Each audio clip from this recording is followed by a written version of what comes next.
नमस्कार दोस्तों संसद में वक्फ बोर्ड में संशोधन के तमाम प्रस्तावों का एक बिल आता है। इस बिल के समर्थन में बिहार के मुख्यमंत्री नीतीश कुमार भी आ जाते हैं। उनकी पार्टी के सांसद और मोदी की सरकार में मंत्री ललन सिंह तारीफों के पुल बांधते हैं और बताते हैं कि यह बिल किसी का नुकसान नहीं करेगा। लेकिन दोस्तों, ललन सिंह जो बातें लोकसभा में कह रहे थे, इसके इतर पटना में क्या चल रहा है, बिहार में क्या चल रहा है, जेडीयू में क्या चल रहा है।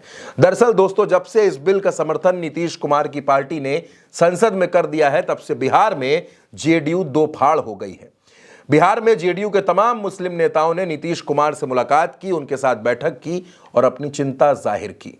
उन्होंने कहा कि इस तरह से इस बिल का सपोर्ट नहीं होना चाहिए, आप हमारे नेता हैं, आप इस पर फैसला लीजिए। नीतीश कुमार ने कहा, मेरी भी कुछ चिंताएं हैं, लेकिन मैं आपको यह आश्वस्त करता हूं कि इसमें किसी भी मुस्लिम समाज के शख्स का अहित नहीं होगा, क्योंकि अगर आपका अहित हुआ तो आपकी परेशानी मेरी परेशानी होगी। हालांकि नीतीश कुमार इस पूरे मसले पर खुलकर मीडिया के सामने आकर किसी तरह की कोई बात नहीं कर रहे हैं, लेकिन नीतीश कुमार को दोस्तों अंदर अंदर ये डर सताने लगा है कि एक तरफ जहां नीतीश कुमार झारखंड और महाराष्ट्र में चुनाव लड़ने की तैयारी कर रहे हैं और खुद एक साल बाद, या यूं कह लीजिए एक साल से भी कम वक्त में बिहार में विधानसभा का चुनाव होना है, नीतीश कुमार एक बार फिर से मुख्यमंत्री बनना चाहते हैं, अपनी राजनीति को कायम रखना चाहते हैं। वो नीतीश कुमार और उनकी पार्टी संसद में इस बिल का जब सपोर्ट करती है तो नीतीश कुमार की टेंशन बढ़ गई है। दरअसल आप इसे सियासी धर्म संकट कह सकते हैं। नीतीश कुमार सत्ता में भी बने रहना चाहते हैं, नीतीश कुमार दिल्ली की मलाई भी काटना चाहते हैं और नीतीश कुमार मुस्लिम वोटर्स को अपने पाले में भी बनाए रखना चाहते हैं। यानी नीतीश कुमार एक साथ दो नहीं बल्कि तीन तीन नावों की सवारी करना चाहते हैं। रिस्की है, बहुत रिस्की है, लेकिन नीतीश कुमार फिलहाल इस बात को समझ नहीं रहे हैं या फिर समझकर भी नजरअंदाज कर रहे हैं।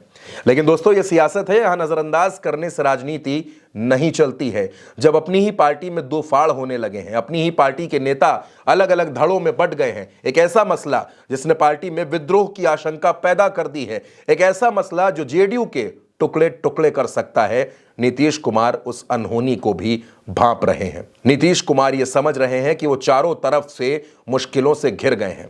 एक तरफ बीजेपी प्रशांत किशोर के जरिए नीतीश कुमार की घेराबंदी कर रही है, दूसरी तरफ उसके दोनों डिप्टी सीएम नीतीश कुमार के उतना सपोर्ट में नहीं है जितना शुरुआती दौर में थे, तो दूसरी तरफ यह बिल नीतीश के गले की फांस बन गया है। अब नीतीश कुमार कैसे इतनी परेशानियों से पार पाएंगे, कैसे नीतीश कुमार मुस्लिम समाज को यह समझा पाएंगे कि वो उनकी रहनुमाई कर रहे हैं, वो मुस्लिम समाज के हितों के लिए संघर्ष करेंगे, और दूसरी तरफ अगर नीतीश कुमार इस बिल से पीछे हटते हैं, इसका सपोर्ट नहीं करते हैं, तो फिर नरेंद्र मोदी की सरकार का क्या होगा। क्या नीतीश कुमार गठबंधन से ही अलग हो जाएंगे और नीतीश कुमार की वजह से नरेंद्र मोदी की कुर्सी का एक पाया हिल जाएगा और बैसाखियों पर टिकी हुई नरेंद्र मोदी की सरकार संकट में आ जाएगी। वैसे दोस्तों, सियासी गलियारों के सूत्रों की माने तो इस बिल को जेपीसी में जो भेजा गया वो इस वजह से भेजा गया ताकि अभी जो विरोध के स्वर उठ गए हैं इनको थामा जा सके और फिर इस बिल को फिर कभी पास करा लिया जाएगा। फिलहाल नीतीश कुमार के लिए परेशानियां बहुत ज्यादा हैं, अपने लोग नाराज हैं और नीतीश कुमार को समझ नहीं आ रहा कि इस सियासी धर्म संकट में वो कैसे मुकाबला करें इन चुनौतियों का, जो चुनौतियां नीतीश कुमार को घेर चुकी हैं। उन नीतीश कुमार को जिनके सपने झारखंड और महाराष्ट्र में भी चुनाव जीतने के हैं, जिनके सपने एक बार फिर बिहार में सत्ता में वापसी करके मुख्यमंत्री बन जाने के हैं।